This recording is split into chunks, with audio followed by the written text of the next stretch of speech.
Happy New Year, everyone. It is Simba here, and welcome back to my first league. Sector 3 looks very, very fun. Did not miss that one bit.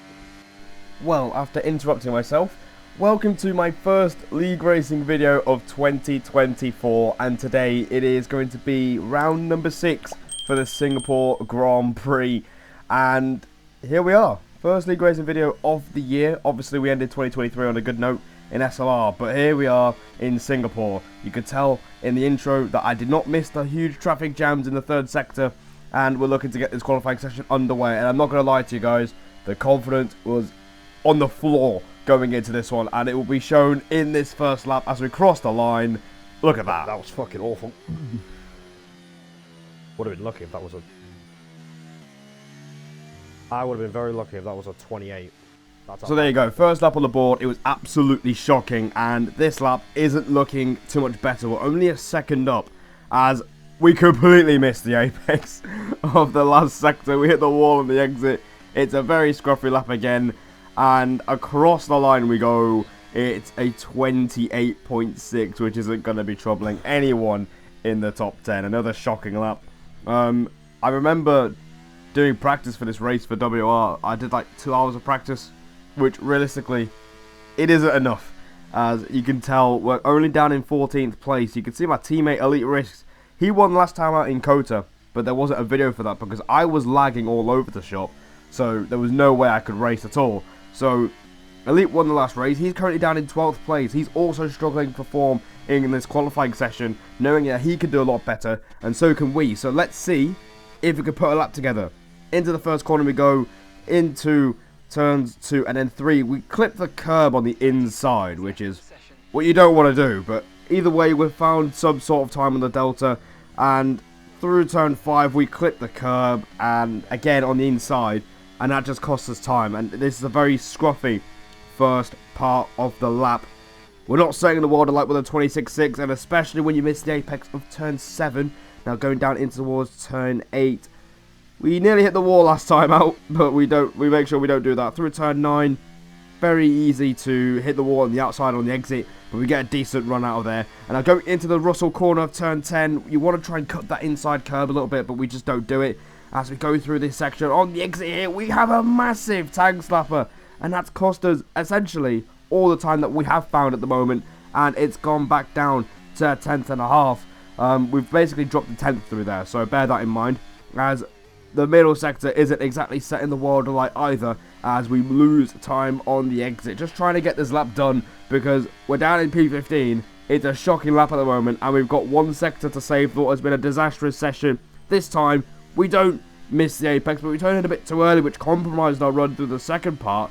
As we go through the last corner, we gain a little bit more time through the corner, but it's a shocking lap. I just don't get it. I just don't get why I can't do this fucking lap. Fucking awful, man. And there are my thoughts on that qualifying session, P16. We're not last, but that is still a very poor session. Elite Risk, my teammate, he felt like he could have been in the top 8 with the PBs he was setting. He's down in 14th, so it's going to be a mission for both of us to get points in this race, especially with the fact it's hard to overtake around the street of Singapore. But my PB would have been enough for 10th, but we've absolutely stank up the gaff here, guys. I'm not going to lie, and it's going to be a right miracle to get points. So let's see how far we get in this race as we rev up to 500 lights for the first time in 2024.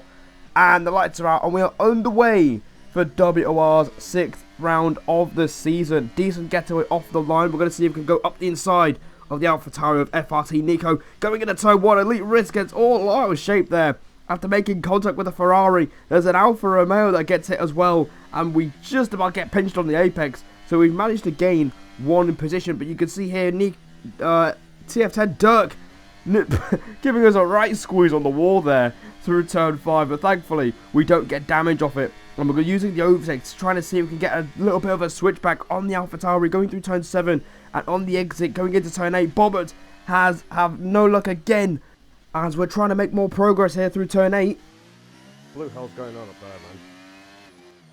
And as you can hear me say, what's going on up there? I'm trying to emphasise a few more comms in this race. Elite's told me that someone might have damage up ahead, so everyone was going really slowly through turns 8 and 9, as again we're having a look at Dirk in this middle sector, but once again, nothing quite doing. It's quite hard to overtake, but Dirk is going to try and make his own opportunities up the inside into the Anderson Bridge.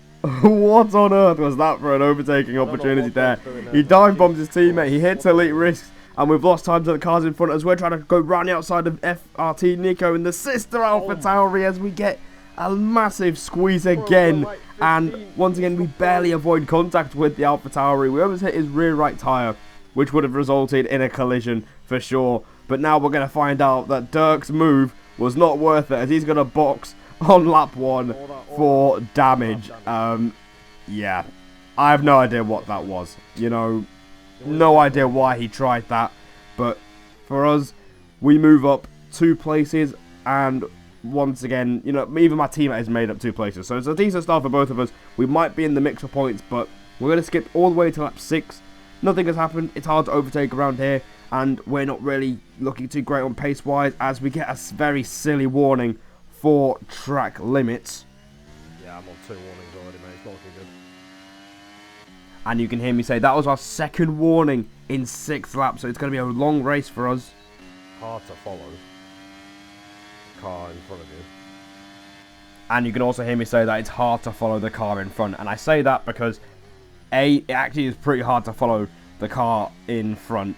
And B, I'm also saying that because I'm really, you know, in practice I was really struggling for race pace, for genuine confidence around this track. And Nico has been making a number of mistakes on track. And, you know, as a result, he's lost quite a bit of time to Elite Risk. You can see we're 2 seconds behind our teammate.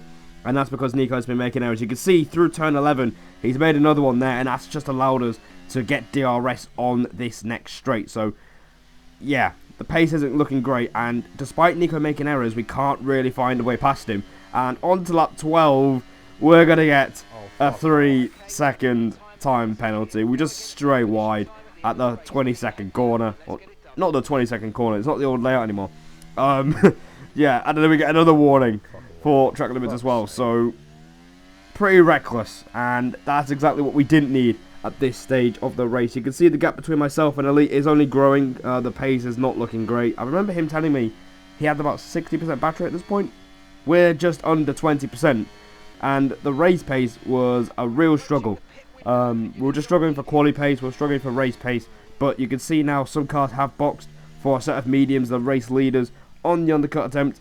And we're going to see if we can go as long as we can and try and box for mediums and see if we could get an overcut or some sort on the back end of this race. So, yeah, on 4 warnings as well. So, we have to bear that in mind. We want to make sure that we get to the end of this race without any more warnings, because that will be quite a disaster. But on lap 15, we're up into P9 thanks to some cars pitting. But Dirk is out of the race. Okay, there's been an incident on track Yes. resulting in loose debris. Fortunately, the marshals have managed to clear it up in time, and We there are take so far those. no plans for a safety car. Okay, listen, don't worry about it, mate. It can happen to the best of us. Now look, I've put a new strategy option for you in the MFD, so go and have a look.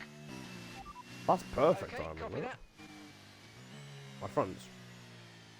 I've just had like 45%, 47%. So, we've reached the halfway point of this race essentially, and we have been gifted a very, very lovely safety I car. don't understand how And it's that is perfect timing because there were some cars that just pitted a lap ago as well. So we might be able to benefit from this. But as you can see, my teammates in the pit, and we're delaying our entry into the pit lane to make sure that I don't lose out thanks to the dreaded double stack. And as you can see here, the team aren't exactly ready for us, as we're going to put on the medium tyres. And yeah, it's a 2.5 second stop, so we're going to lose quite a bit of time. We've bled quite a bit of time in the pit lane there, so we're not exactly going to benefit as much as we wanted to, as Elite has actually moved up into P9 at this stage, so he's doing really well at the moment. The safety car's helped him massively gain from his qualifying position. A tweet hit the wall, but I can tell you it would have made a difference. We are out in 13th place, and now we have an opportunity to see if we can try and make any more progress. So we're going to cut to the safety car coming in at the end of lap 17. We're picking up speed through the final sector, but then we're going to have to slow down again thanks to the safety car restart being a little bit dodgy. As you can see, we crawl to a halt, and then we're going to pick up speed again, as we've got 14 laps to go in this Singapore Grand Prix, and we might be in a chance of points. But that depends if we can make any sort of progress here, as it's very hard to overtake around Singapore. But my plan was, we're going to drive at about 80-90% to make sure that we don't get any more warnings, because we're on 4 right now. I don't want to throw this away, as we may make a hash out of turn 5 again, as we have to use the overtake to compensate for that poor run through that corner. Using a bit of the overtake, but we're right behind the Alpine of Hazara and behind Nico. And speaking of Nico, he makes a mistake through turn 7. That puts us off through the corner, and we get a 5th warning for track limits. So just a lack of focus and concentration there.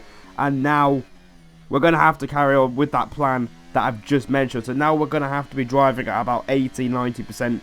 Not pushing too hard, just making sure we keep this thing on the island to make sure we do not get 6 seconds of penalties. Because if we get 6 seconds of penalties, it's essentially game over in this race, as Hazara has a massive drift through the hairpin. And now we're going to see if we can try and take advantage of that, using the overtake on the exit, going into this right-hander. We do have a bit of a luck, but I do remember what happened with the Vote Replay quite a while ago, and that didn't end well. So we're going to stick behind him as we move on to lap 20. Bobbert got spun round on the first lap, and he's trying to make a decent comeback here as he goes down the inside of the Anderson Bridge. Okay, Bobbert, mate. Nice one, buddy. Cheers. Good one. Good one. Cheers, pal.